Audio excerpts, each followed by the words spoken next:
कह रहे हैं कि डायरेक्टर साहब? ओके, कोटक म्यूचुअल फंड के MD and CEO Nilesh Shah जुड़ गए हैं हमारे साथ। कैपिटल मार्केट में 3 दशक से ज़्यादा का अनुभव रखने वाले नीलेश भाई बाज़ार की कॉम्प्लेक्स चीज़ों को बड़े आसान एग्जाम्पल से समझाते हैं। और सबसे बेस्ट एग्जाम्पल उनका जो मुझे लगा, जो पिछली बार उन्होंने मेरे शो में कहा था, वो जो वैल्यूएशन कर्व जो उन्होंने कहा था ऐसे होने के बजाय ऐसे हो गया था, और इसमें एसएमई स्क्रीन से बाहर निकल गया था। नीलेश भाई, गुड मॉर्निंग। वो दिन था और मार्केट ने एक mid cap, small cap, SME, micro cap में एक बड़ा टॉप बनाया था। वहाँ से हमने ब्रूटल करेक्शन देखा, 30-40% के करेक्शन देखे हमने कुछ केसेस में। क्या वो एक झटके में सब वो फ्रॉथ निकल गया सिस्टम में, अब मार्केट वापस आपको लग रहा है कि थोड़ा हेल्दी हो गया? नहीं अनुज भाई, मुझे लग रहा है कि इस वक्त जो हम एयरलाइन में बैठे बैठे एक वार्निंग सुनते हैं कि थोड़ा टर्ब्यूलेंस आ रहा है, आप सीट बेल्ट बांध लीजिए, वैसा शायद समय हमारी मार्केट के लिए कुछ समय के लिए दिख रहा है। यूएस में जिस तरह से डेटा आए हैं, लगता है फेड शायद रेट रेट कट को थोड़ा डिफर कर देगा। ऑयल और एनर्जी प्राइस के दाम भी बढ़े हैं, एंड जियोपॉलिटिकली कुछ चीजें ऐसी घटित हुई है जिससे लगता है कि एक अनसर्टेनिटी का माहौल बना रहेगा। ये सारी चीजों को अगर साथ में मिलाए, और एक मीडिया कैंपेन भी बन रहा है, कल हमने न्यूज में भी देखा कि भाई long India short China trade को रिवर्स करिए। एक बड़े निवेशक है, उन्होंने भी कहा कि अब मतलब मैं चाइना में निवेश करूंगा। तो ये सारी चीजों को मिला के मुझे लगता है कि अभी भी मार्केट में अनसर्टेनिटी का माहौल बना रहेगा, उतार और चढ़ाव दोनों बनते रहेंगे। एंड जो कुछ स्टॉक है जहां पे वैल्यूएशन अभी भी महंगा लगता है, वहां पे शायद करेक्शन का माहौल बन जाएगा। बहुत बड़ा करेक्शन भी नहीं दिखता है, बट ये उतार चढ़ाव का माहौल बना रहेगा ऐसा लगता है। चलो ठीक है। तो पता है, जब आपने कहा ना नीलेश भाई कि जब आप प्लेन में बैठे होते हैं तो अनाउंसमेंट होती है, मैं सोचा था कहीं आप वो वाली ना बोलें कि जिसमें वो कहते हैं ना कि दूसरों का मास्क लगाने से पहले अपना मास्क खुद लगाएं। तो क्योंकि रिटेल तो एक्सपेक्ट करेगा कि आप पहले उनका मास्क लगाएंगे, लेकिन इस समय फिर अब जैसे कई म्यूचुअल फंड्स, आज मैं सुबह पढ़ रहा था, एक और म्यूचुअल फंड ने real estate fund for example, उसमें अब लिमिट कर दिया है इनफ्लो। अभी कुछ टाइम पहले हमने मिड और स्मॉल कैप में भी देखा था। क्या हमारी मार्केट अब उस स्टेज में आ रही है जहां पर फंड मैनेजर्स के लिए वाकई में बहुत दिक्कत हो गई है अच्छी क्वालिटी के स्टॉक्स अच्छे प्राइस पर निकालना? अनुज भाई, एक आर्किमिडिस करके इन्वेंटर हुआ करता था। उन्होंने कहा था कि मुझे एक पुली दे दीजिए और खड़े रहने की जगह दे दीजिए, मैं पूरी दुनिया को उठा लूंगा। वैसे फंड मैनेजर भी कह सकता है, मुझे दुनिया का जितना पैसा देना है दे दीजिए, खाली अवधि लंबी करके दीजिए, मैं वो सारा पैसा डिप्लॉय कर दूंगा। आर्किमिडिस को कभी वो जगह और पुली नहीं मिली कि वो दुनिया उठा सके, और फंड मैनेजर को आज तक कभी इतनी लंबी अवधि का पैसा नहीं मिला कि वो निवेश कर सके। ये जो सारे डिसीजंस हम ले रहे हैं, वह लोगों को आगाह करने के लिए ले रहे हैं। हमें लग रहा है कि कुछ पैसा म्यूचुअल फंड्स में शॉर्ट टर्म परफॉर्मेंस देख के लोग डाल रहे हैं। पिछले एक साल में स्मॉल कैप फंड्स ने बहुत अच्छा रिटर्न दिया, उसकी लालच में, उसकी लुभावना में आके लोग निवेश कर रहे हैं। और इसलिए हम ये सिग्नल दे रहे हैं कि जरा संभाल के आइए, लंबी अवधि के लिए आइए, लिवरेज लेके मत आइए। आज नीलेश जी से बात करके ऐसा लग रहा है जैसे कि हम किसी फ्लाइट पे बैठे हुए हैं और बार बार कप्तान की तरफ से अनाउंसमेंट हो रही है। नीलेश जी, आप की यात्रा बहुत लंबी है और हम ऊंचाई पर भी काफ़ी हैं। आप ये बताइए, गंतव्य स्थान अभी कौन कौन से अच्छे हैं? अभी क्या फेवरेट लग रहा है आपको इस वक्त? मतलब एक ज़माने में पोस्ट कोविड आपकी जो सबसे अच्छी कॉल्स रही थी उसमें रियल स्टेट इंसुलिन भी था। अभी मौजूदा परिस्थिति में 2-3 प्रिफर्ड स्पेस जो कि इस प्राइस डैमेज के बाद अच्छे लग रहे हैं आपको? वीरेंद्र भाई, हमें लग रहा है कि इस वक्त मैन्युफैक्चरिंग अभी भी बड़ी अच्छी थीम है एंड हम ऊंचाई पे जरूर है, बट सितारों से आगे जहां और भी है भारत के लिए। कल ही मैंने ट्विटर पे एक ट्वीट डाला था कि अमेरिकन इकोनॉमी साम्राज्यिक इकोनॉमी बन गई है। It is boldly going where no economy has gone before. Subprime crisis से कोविड क्राइसिस के बीच में उनकी incremental debt to incremental GDP ratio 170% के आसपास है। भारत में वो रेशियो तकरीबन 85% के आसपास है। तो हमें तो सितारों से आगे और भी जाना है, और इसको लेके जाने में एक जो बड़ी थीम है वो मैन्युफैक्चरिंग सेक्टर की है। इंजीनियरिंग क्षेत्र में भारतीय कंपनीज कई सालों से अपना सिक्का जमाए हुए हैं। उनके लिए डोमेस्टिक मार्केट और ग्लोबल मार्केट दोनों खुल रही है, और निश प्रोडक्ट में उनकी माहिरता बहुत अच्छी है। तो इंजीनियरिंग जैसे मैन्युफैक्चरिंग थीम बेस्ड सेक्टर मुझे लगता है 5-10 साल की तेजी कर सकते हैं। दूसरा एक सेक्टर जिसके ऊपर हम इस वक्त फोकस कर रहे हैं वो डोमेस्टिक फोकस सेक्टर्स है। सीमेंट हुआ, कंस्ट्रक्शन हुआ, रियल एस्टेट हुआ, ऑटोमोबाइल्स हुआ। यहाँ पे मुझे लगता है कि आप निवेश कर सकते हैं और उसमें मार्केट से अच्छा आउट परफॉर्मेंस मिलेगा। 2 सेक्टर पे नजर बनाए रखे हैं। लेने की हिम्मत थोड़ी कम है, विश्वास भी थोड़ा कम है। एक है आईटी क्षेत्र, दूसरा है केमिकल क्षेत्र। ये दोनों क्षेत्र में हम नतीजे और कमेंटरी देखेंगे इस क्वार्टर की, और उसके बाद मन बनाएंगे इसमें निवेश करना है या नहीं करना है। Okay, interesting. यानी आपकी निगाहें इस वक्त केमिकल में जो प्राइस डैमेज हुआ है उस पर हैं, और जब नेक्स्ट पॉसिबल इंटरेक्शन नीलेश जी से होगा तो उसके बाद हम केमिकल्स पर विस्तृत चर्चा करेंगे। नीलेश भाई, एक और चीज़ है, जो टेस्ला के सेल्स नंबर आए थे इस बार, जिस प्रकार से 9% उनकी बिक्री घटी है, पिछले 4 साल का सबसे कमज़ोर आंकड़ा रहा बिक्री का। अब आप पिछले कुछ सेशंस में देखिए, महीनों 2 महीनों 3 महीने में देखिए आप मारुति ने क्या स्ट्रॉन्ग नंबर्स पोस्ट किए हैं। उनका जो हाइब्रिड वर्जन है गाड़ियों का वो हाथों हाथ बिक रहा है। 28, 25, 30 का एवरेज निकाल रही हैं गाड़ियाँ। ये ईवी वर्सेस हाइब्रिड के पेच को आप कैसे रीड कर रहे हैं इस वक्त? थोड़ा सा इस पर अपना व्यू एक्सप्रेस करिए। हमने टाटा मोटर्स को ईवी पे एक बार प्ले करते हुए देखा, स्टॉक चला, बहुत चला, लेकिन क्या बाजार ज़्यादा फोकस्ड इस वक्त हाइब्रिड पर है? वीरेंद्र भाई, जब हम छोटे थे तो गांव जाने के लिए एसटी बस स्टैंड पहुंचते थे, और उस समय बस के ऊपर बोर्ड नहीं लगते थे गांव कौन सी बस जाएगी। तो जो हमारे एल्डरली थे हमें कहते थे, भाई बस में जाके रुमाल रख दो, टॉवेल रख दो, जिस बस में अपने गांव का बोर्ड लग जाएगा वहां पे बैठ जाएंगे। टेक्नोलॉजी के मामले में वो बचपन का एक्सपीरियंस आज भी काम आता है।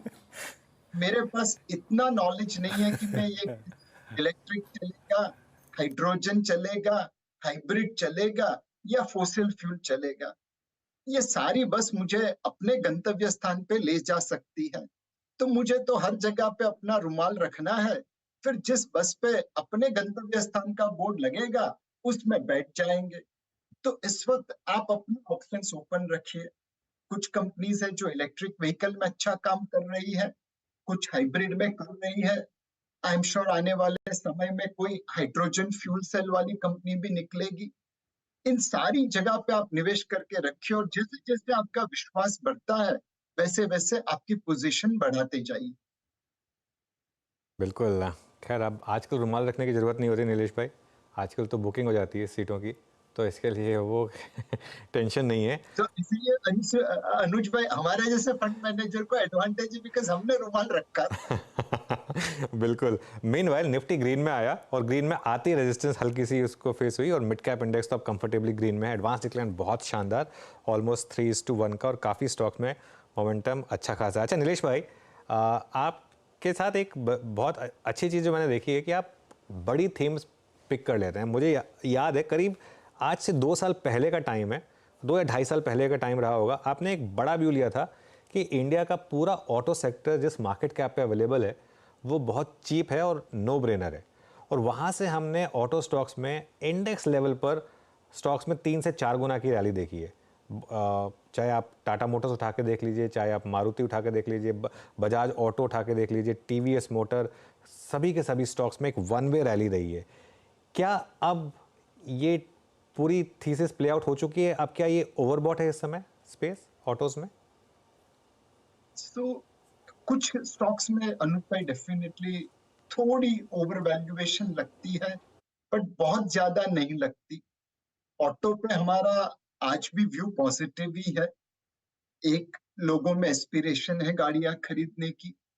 दूसरी, एक्सपोर्ट अपॉर्चुनिटीज भी ओपन हो रही है।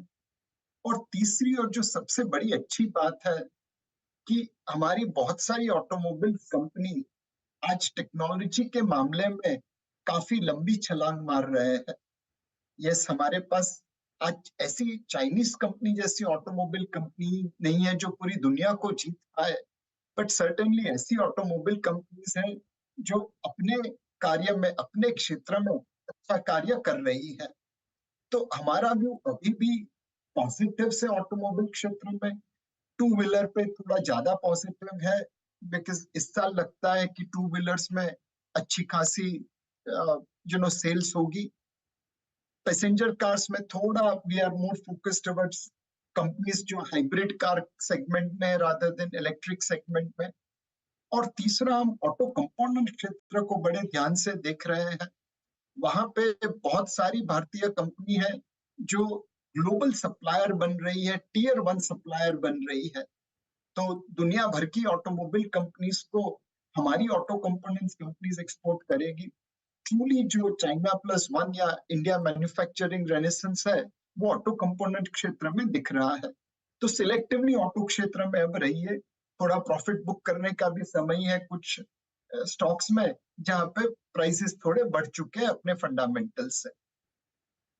अच्छा, आपने थोड़ा ब्रीफ में ही बोला था, लेकिन इस सेक्टर को थोड़ा और डिस्कस कर लेते हैं। रियल एस्टेट और जो प्रॉक्सी स्पेस है, एंसिलरी स्पेस है, यहाँ पर आप अब किस तरीके के स्टॉक्स में, आप स्टॉक स्पेसिफिक बात नहीं करेंगे, लेकिन किस तरीके की थीम्स में ज़्यादा आपको जगह दिखाई दे रही है?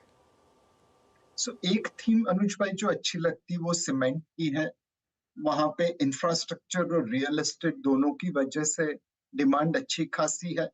क्षेत्र में कंसोलिडेशन हो चुका है, तो अननेसेसरी कंपटीशन नहीं है। और इस सीमेंट में इंपोर्ट का कोई डर नहीं है। कुल मिला के सीमेंट क्षेत्र में कैपेसिटी यूटिलाइजेशन बढ़ेगा, सेल्स बढ़ेगा, थोड़ा वॉल्यूम रिलेटेड मार्जिन एक्सपेंशन होगा, और इंपोर्ट ड्यूटी का डर नहीं है, इंपोर्ट का डर नहीं है। तो कुल मिला के सीमेंट अच्छा लगता है। दूसरा, रियल एस्टेट सेक्टर में जिस कंपनीज का असेट लाइट मॉडल है, जो जॉइंट डेवलपमेंट में जमीन किसी की लेके उसके ऊपर अपना मकान बना लेते हैं, और जिनकी ब्रांड इतनी अच्छी है कि लोग मकान बनने से पहले ही खरीदना चालू कर देते हैं, तो वर्चुअली नेगेटिव वर्किंग कैपिटल पे इनका बिजनेस चल रहा है। इस प्रकार की urban India focused branded real estate companies में निवेश कर सकते हैं। तीसरी चीज है जो पाइप्स है, फिटिंग्स है, टाइल्स है, ये प्रकार की कंपनी। इसमें जिस कंपनीज अनऑर्गेनाइज सेक्टर से हिस्सा ले रही है, जिसकी ब्रांड पावर की वजह से उन्हें थोड़ा प्राइसिंग पावर मिल रहा है, उस प्रकार की कंपनीज में निवेश कर सकते हैं।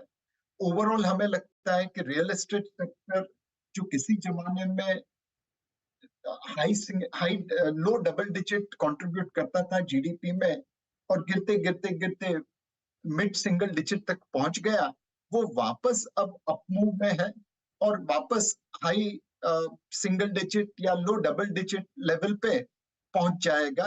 तो ये सेक्टर में आप 2-3 साल का व्यू लेके अच्छी तरह से निवेश कर सकते हैं। ओके, इस बीच markets at day high. Nilesh ji, आपसे ये मंत्रणा, ये बातचीत अब तक बहुत सुखद रही है, और अब मार्केट्स डे हाई पर आ रहे हैं। अच्छा, मैं एक सेक्टर और जिसको शायद हम बीते 5-7 साल के पर्सपेक्टिव से देखें, बहुत अच्छा पैसा बना, डिफेंस की बात कर रहा हूँ नीलेश जी। मैं HCL को देखिए, सबसे बेहतरीन प्राइस परफॉर्मर। अब हम एक नेट एक्सपोर्टर हैं, मेरे ख्याल से जो ताज़ा तरीन आंकड़े में हमारे एक्सपोर्ट्स लगभग 21 से 22 हज़ार करोड़ रुपए के रहे। पर भारत ने जिस तरीके के टारगेट्स अपने लिए अगले 5 सालों के लिए, मेरे ख्याल से 2028-29 के लिए 3 लाख करोड़ रुपए का, 3 ट्रिलियन का प्रोडक्शन, डिफेंस प्रोडक्शन 50,000 करोड़ रुपए के मेरे ख्याल से डिफेंस एक्सपोर्ट्स टारगेट रखे गए हैं। नीलेश जी, अभी यहाँ पर जिसकी प्रेजेंस इस सेक्टर की मिड कैप में बहुत स्ट्रांग है, आपका व्यू क्या कह रहा है अगले 5 साल के लिए? सो वीरेंद्र भाई, डिफेंस सेक्टर में जब से सरकार ने एक रिजर्वेशन कर दिया कि ये 120 से ज्यादा आइटम हम सिर्फ लोकल सप्लायर से खरीदेंगे, और अगर किसी को भारत में बेचना है तो उसे यहाँ पे मैन्युफैक्चरिंग करना पड़ेगा, उस वजह से बहुत अच्छी तेजी बनी है। दूसरी, डिफेंस प्रोक्योरमेंट भी बढ़ी है, और अगर हमारी कंपनीज अपने डिफेंस सप्लाई कर सकती है तो ऑब्वियसली एक्सपोर्ट्स मार्केट में भी उनके लिए जगह खुल जाती है। हम आज भी डिफेंस क्षेत्र में पॉजिटिव है, बट उन कंपनीज पे ज्यादा फोकस कर रहे हैं जो टेक्नोलॉजिकली अपने आप को अपग्रेड कर रही है। डिफेंस क्षेत्र एक ऐसा है जहां पे जितनी चीज आप कॉम्प्लेक्स कर पाओगे, जिसकी मोनोपोली हो, ओलिगोपोली हो, दूसरे लोग उसे कॉपी नहीं कर पाए, उतनी आपकी वैल्यू बढ़ती रहेगी। सो जो कंपनीज टेक्नोलॉजी में आगे है, जो लोकल डिफेंस सप्लाई करती है और एक्सपोर्ट्स मार्केट एक्सप्लोर कर रही है, सप्लाई कर रही है, ये दोनों कॉम्बिनेशन अगर आप देख पाए किसी कंपनी में डिफेंस क्षेत्र में, तो डेफिनेटली वहां पे निवेश करने का मौका बनता है। डिफेंस पे आपका व्यू। अच्छा नीलेश जी, अभी रीसेंट प्राइस मूव में एक इंडेक्स ने ऑल टाइम हाई क्रिएट किया, अभी भी ऑल टाइम हाई पे है निफ्टी मेटल इंडेक्स। अब होता क्या है कि being a cyclical sector, I mean इसमें आपको पैसा लगाना पड़ता है, आपको एक साइकिल में एंट्री करनी पड़ती है और फिर एक तय वक्त पर आपको निकलना भी पड़ता है। मेटल्स पे आपका व्यू क्या है इस वक्त? फेरस नॉन फेरस दोनों ग्रुप पे, और Nifty metal index all time high पे है। अगर आप पैसा बना चुके हैं तो आपको क्या करना चाहिए मेटल्स पे इस वक्त? तो वीरेंद्र भाई, जैसा आपने एकदम सही बताया, मेटल का प्रिडिक्ट करना मुश्किल है, और हमारा खुद का ट्रैक रिकॉर्ड कोई उतना अच्छा नहीं है कि हम किसी अथॉरिटी से मेटल क्षेत्र के ऊपर व्यू दे पाए। कई बार हम भी रिटेल निवेशक की तरह गलत हो जाते हैं और मेटल्स के क्षेत्र की बारीकियां समझ नहीं पाते। मेरा एक कंजर्वेटिव अप्रोच है मेटल की तरफ। आप कह सकते हैं ये सौरव गांगुली की ऑन साइड बैटिंग है। ऑफ साइड पे वो महाराजा थे, बट ऑन साइड पे उतना अच्छा नहीं खेलते थे। मेटल हमारे लिए भी ऑन साइड की तरह है, वहां पे हम उतनी अच्छी तरह नहीं खेलते, तो ये कंजर्वेटिव व्यू है। जब index all time high level पे है तो थोड़ा प्रॉफिट घर पे लाना चाहिए। चाइना में जिस तरह से सॉफ्टनेस है, उस तरह से लगता है कि ग्लोबली मेटल प्राइसेस थोड़े दबे रहेंगे, और उस वजह से मेटल कंपनीज के मुनाफे पे कुछ ना कुछ असर जरूर पड़ेगा। तो ऑल टाइम हाई लेवल पे आपको मेटल इंडेक्स अगर दिख रहा है तो थोड़ा प्रॉफिट बुक करना जायज बनता है। कि चलिए नीलेश भाई, बहुत बहुत शुक्रिया आज हमारे साथ जुड़ने के लिए, और आप मार्केट का लकी चार्म रहे। आप आए और मार्केट ग्रीन में आ गई। Thank you so much.